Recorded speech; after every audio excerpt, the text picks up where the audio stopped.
Welcome to the Father on Purpose podcast, featuring author and ministry leader Kent Evans and business executive and military veteran Lawson Brown. This is a show for you, Dad. You want to be a godly and intentional father. Unfortunately, you've turned to these two knuckleheads for help. Let us know how that works out for you. Before we begin, remember this: you are not a father on accident.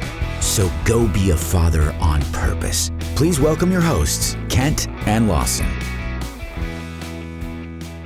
Hey, Lawson, man, welcome to our next episode. We're going to have fun today, even though the topic's going to be, I don't want to say heavy, but I want to say like real.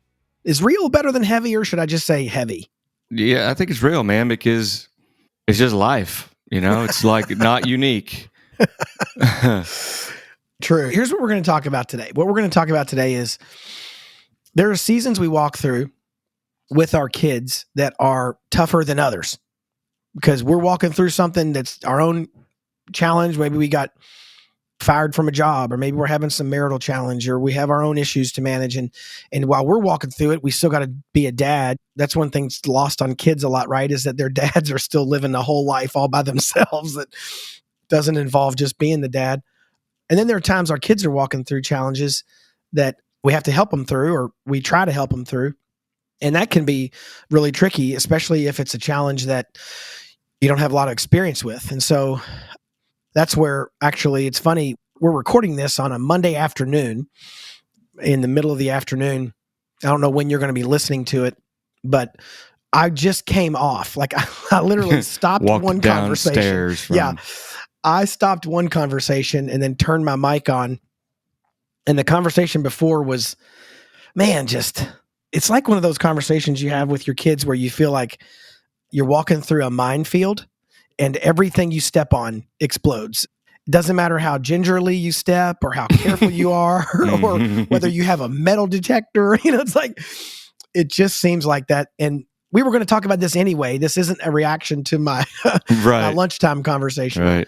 But the idea we want to share today for dads listening is that our diligence, our persistence through seasons of difficulty sends a message, even if in the middle of the difficulty, we're struggling our way through it.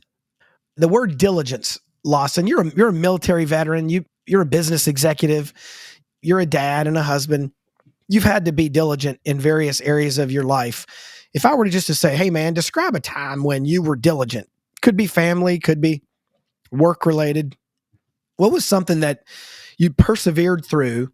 And when you got to the other side of it, you realized, man, that's probably a lot of work persevering through that. What comes to mind, man? Well, like you said before, we both said before, we hope to be a source of encouragement. And I just want to personally just tell you, man, I'm just encouraging you. You are doing what you need to be doing. And I think in a situation like this, persistence, diligence, just being there and being this immovable support, no matter what landmines go off, it doesn't change you. It doesn't mean that you're retreating, backing up off of it. You're just going to be there.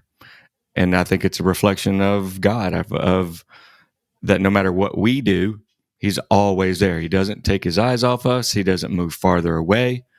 He's just right there. And so you as a dad can be that example through a hard time like this. It's easy when everything's, you said it should be heavy or real. There are some times, I think, in life that it's light in contrast, if you're saying heavy.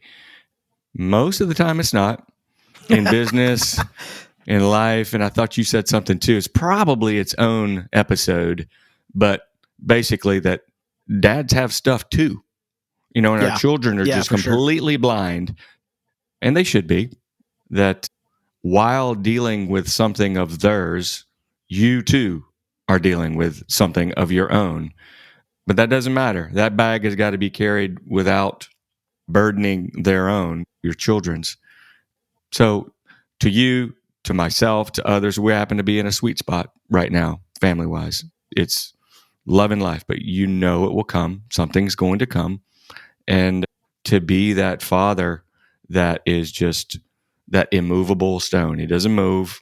always with you, never going to leave, never going to take his eyes off of you, or in our earthly case, never take our heart off of helping and supporting and being there. And that may mean discipline.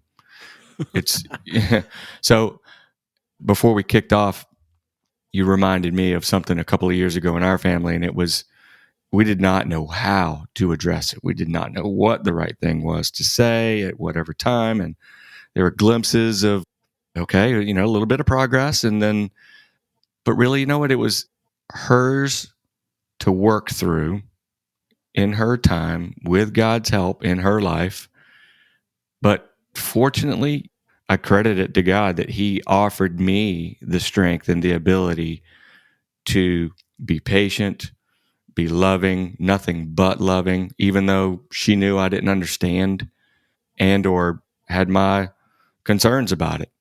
That did not change the fact that I was with her and I love her no matter what, period. And that's where it stops. You used this word a minute ago, the word patient. What does that word mean, Lawson? I've heard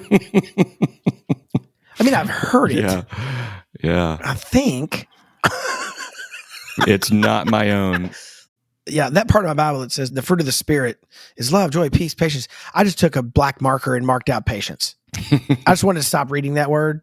I'm done with that word. I think God thinks it's okay. No, I'm just kidding. I'm kidding, obviously, to walk myself into that pond that is, man, patience. Oh my goodness. I am getting a crash course in patience. And it's an interesting season. So one of the things that we often talk about when we talk about something like either diligence or persistence is this idea that, fortunately or unfortunately, and I always hesitate to bring this up when we're talking to dads, but it's real. We got to be honest about it. Our kids do tend to process God through the lens of their own earthly father, for better or for worse, right? And I'm not saying I got to be perfect for them to relate to God by any stretch.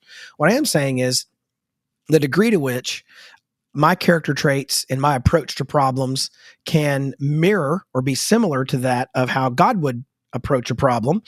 It does help my kids see a clearer or foggier picture of God.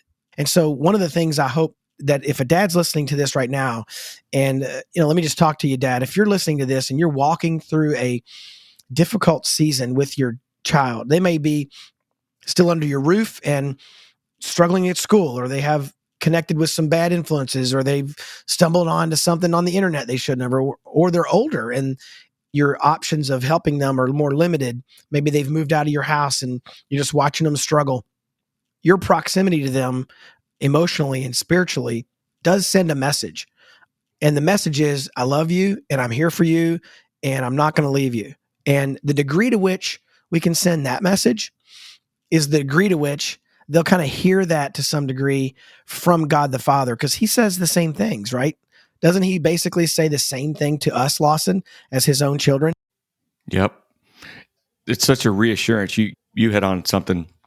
We're just not good at some things. And some of that is supposed to be what we as dads, as grown men, as wiser than our children people ought to be. But patience takes practice. And patience comes with perspective. So it helps to know that you're not alone. It helps to know that you are, even though it seems in the moment like we need to hurry and fix this. Have you been tapping my phone calls? Right? I knew that Google device was listening to me. We ought to be able to figure this out. But dang, man, it takes forever sometimes. It just feels like you're never going to make progress. But just through your diligence of being present, you are making progress. You really are making progress. It just doesn't feel like it in that moment. And it may not take a month. It may take 2 years. And so get your perspective and your head around that it's probably not going to come quick.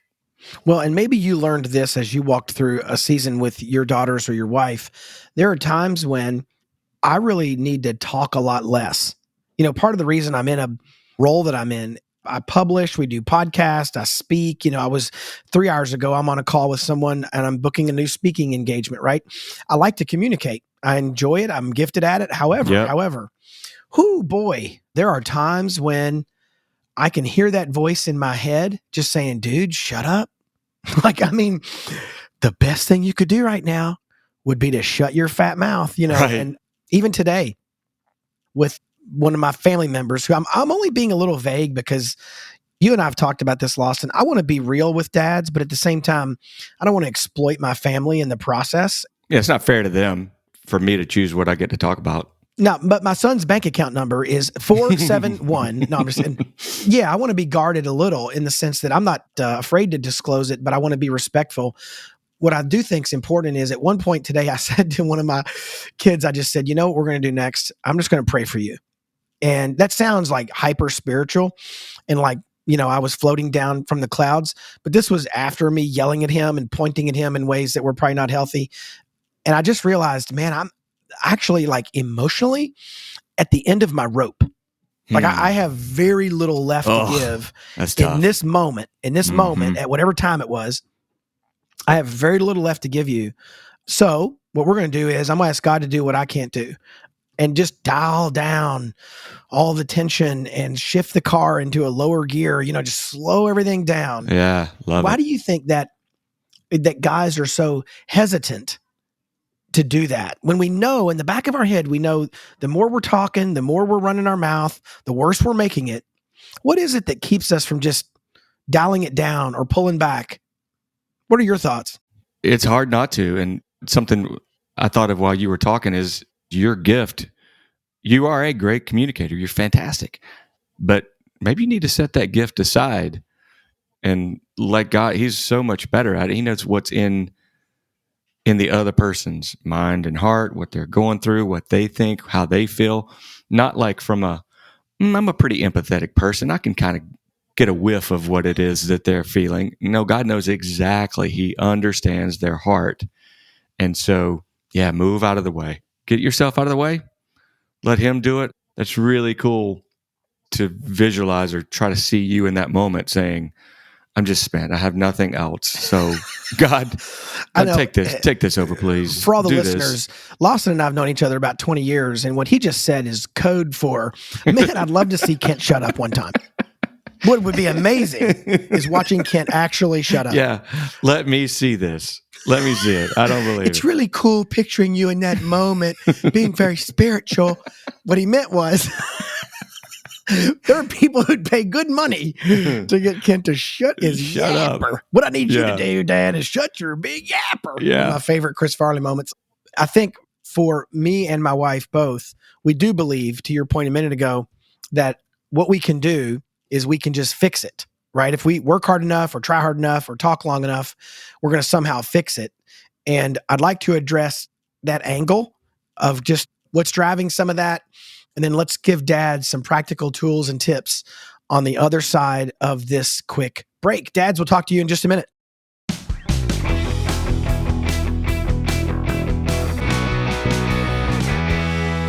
Hey, Dad, sometimes you need weekly encouragement on your father journey.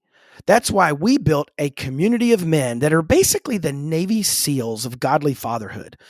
They are all located at fatheronpurpose.org. That's fatheronpurpose.org. Now, that is a monthly subscription of just 11 measly US dollars. And when you join that community, you will get action items that are brief and biblical, and you can put into play right away. Every week, we release a dad mission video that is a short devo based on the Bible with an action item mission at the end, super practical. And plus, as a bonus, when you dive in, you get digital courses, ebooks, all kinds of other resources, not to mention you're connected with dozens of other godly dads who are walking through the same issues you're walking through, and that community is very rich and vibrant. Come check it out today at fatheronpurpose.org. That's fatheronpurpose.org.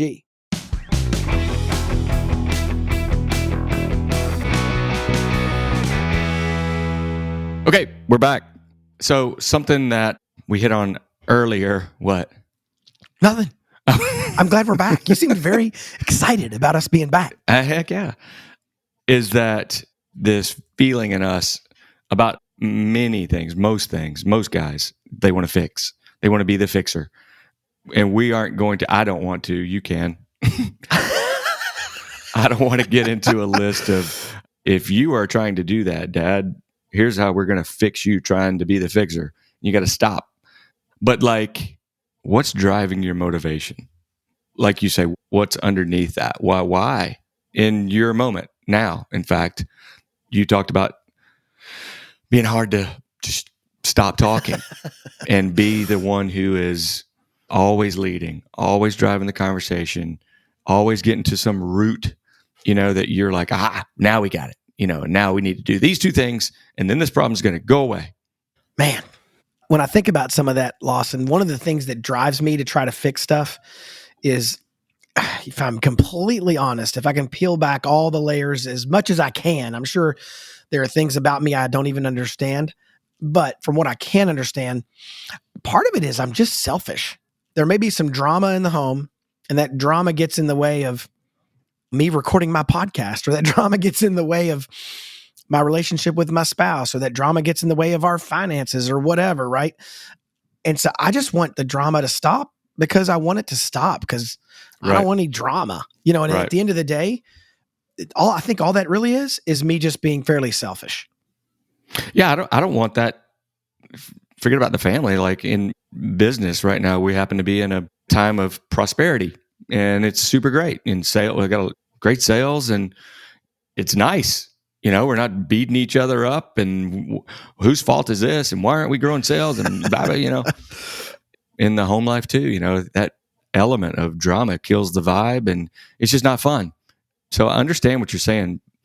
It's selfish maybe, yeah, but well, I don't know. I don't want to speak for you, but for me, it was, I got a sense of accomplishment and sometimes tough times at home where, it was my ego. It was my pride. I wanted to be the hero, wanted to be the one that stuck it out and made it work and helped. And yes, because I care. Yes, of course. But there was definitely a bit of, aren't you thankful that I helped to do this? And meanwhile, I just picture God going, okay, here we go.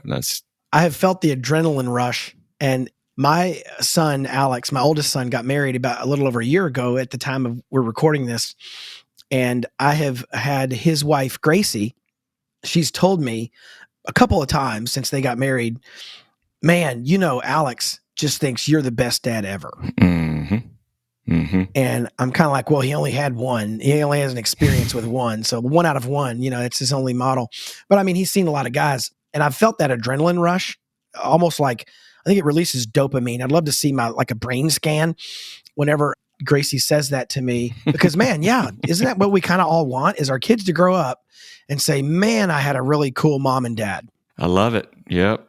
And it's not evil, right? I wouldn't want to go back in time and have Timothy go, oh, the Apostle Paul, what a jerk. I wouldn't want that either.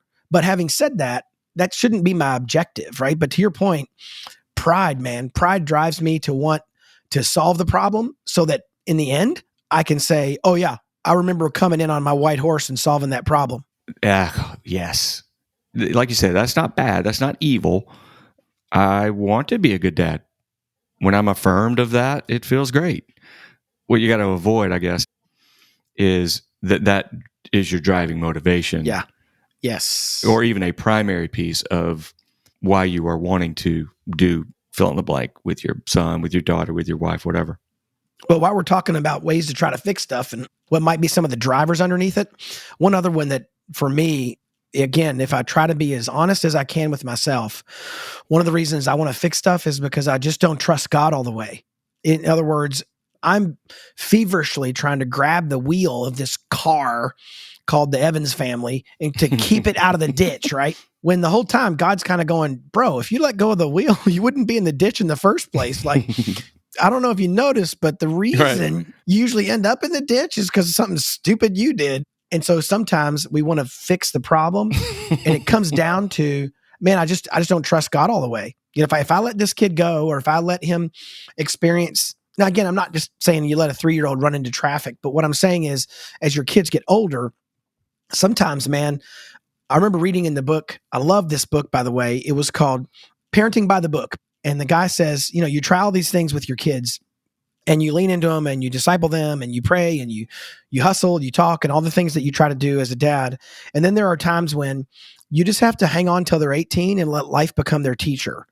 And you can take that wrong where it's like, okay, I'm done with you. Good riddance. That's right. No. But it is that sometimes there are those natural consequences of choices that our kids need to experience that we would in our flesh want to keep them from experiencing, no harm. Let's keep all the boogeyman away.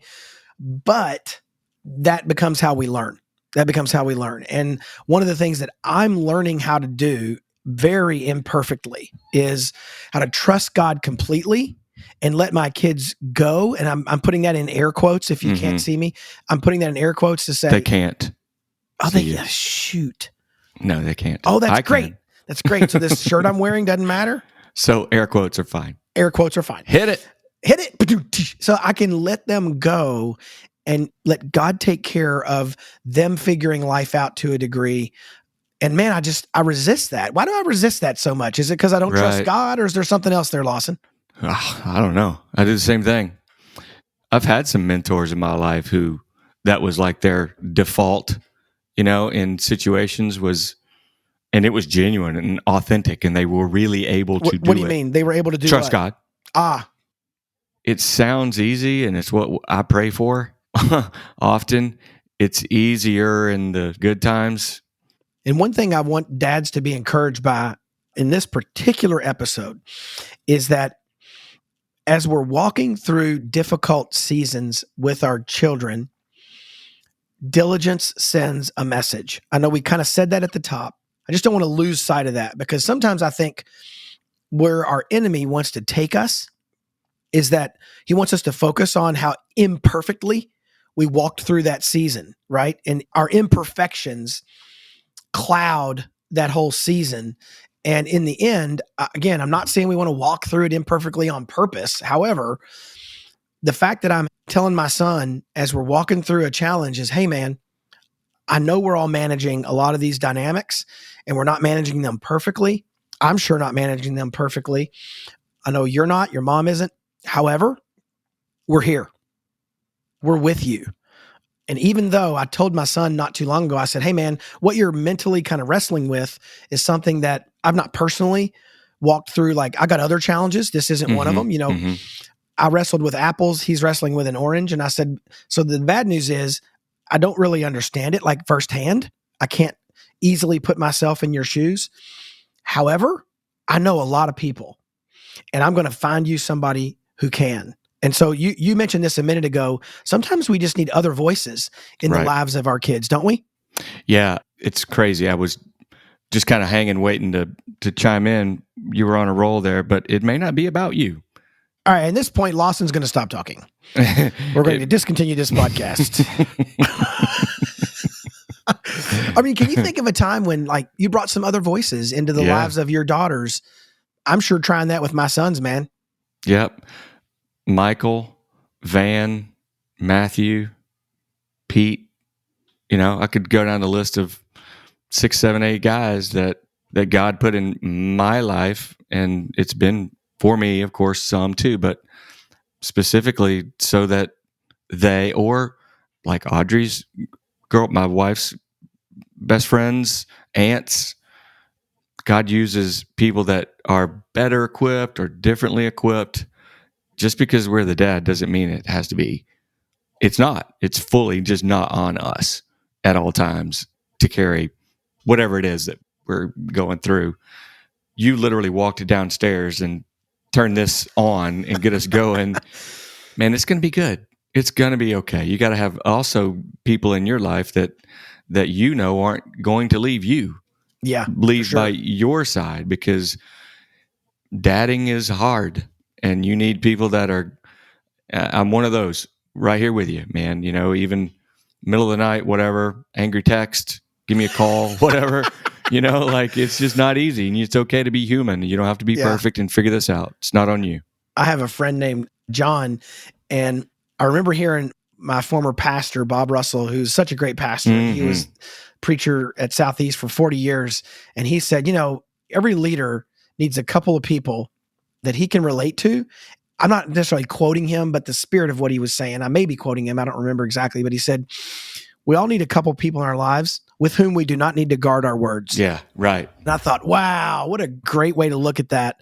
And I can think of a couple guys, man, Dave, John, there's a couple guys in my life that I could call them up and say anything at all, any word that I could use in the English language, Right. and they would not necessarily be offended, and they would be able to process that with me. I hope as a dad, if you're listening to this podcast and you're thinking, man, I want to really be diligent as I'm walking through a season with one of my kids or my family, I'm hoping that, to Lawson's point, you can rattle off names like Lawson did, that there's 3, 4, 5, 6 guys in your life that you can lean into. And if not, give Lawson a call. I mean, he just offered to let everybody text him in the middle of the night. So Lawson's phone number is 1-2-3-4-5-6-7-8-9-0. Okay, that's not really a phone number.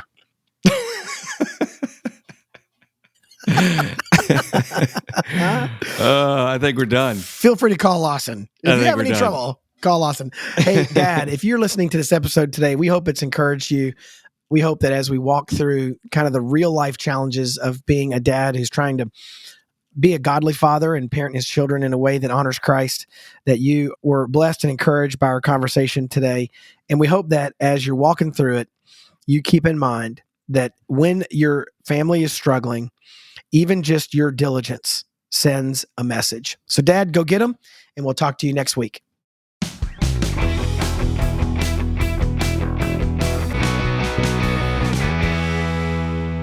Hey, Dad, thank you for listening to today's show.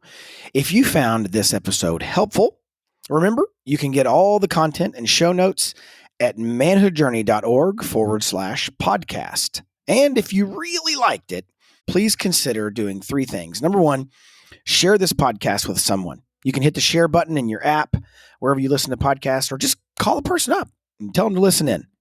Number 2, subscribe to this podcast so you get episodes automatically. That helps us as well to help dads find the show. You can do that through your favorite listening app, whatever that is. And finally, review this podcast. Leave us a review, good or bad, wherever you listen. Those reviews also help other dads find the show. You can always learn more about what we're up to at manhoodjourney.org or fatheronpurpose.org. We will see you next week. You've been dozing off to the Father on Purpose podcast featuring Kent Evans and Lawson Brown. Now, wake up. Head over to fatheronpurpose.org for more tools that can help you be a godly, intentional, and not completely horrible dad. Remember, you are not a father on accident, so go be a father on purpose.